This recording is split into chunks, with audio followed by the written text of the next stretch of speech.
they're actually in the news for a lot of good things, which is pretty good considering Amazon haven't had that much to do with the AI space in terms of releasing their own foundational models.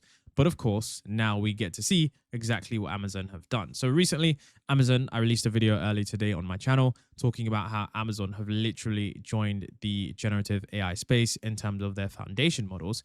And they're actually firmly wedged within the AI ecosystem. They released three models that were, Nova Pro, you've got Nova Lite, and they've got Nova Micro, essentially a pro model that is quite like, Gemini Pro in terms of, where they're trying to place the reasoning capabilities, quite like a GPT-4o scale model. Of course, you've got Nova Lite, which is essentially a much smaller model and a much more lightweight model. And then they, of course, have Nova Micro, which is, of course, a tinier model for other sort of use cases that you're able to do, which essentially just means that you're able to use this model for a lot of quick use cases where you just need basically an LLM to verify certain things. So you can see here that the Nova models are the ones in the orange. So you can see Nova Pro here, you've got Nova Lite here, and you've got Nova Micro over here. So overall, you can see that this model is right next to Claude 3.5. It's right just above Mistral Large 2 and Llama 3.145B. And of course, you can see for the Flash models, the Llama 3.170B,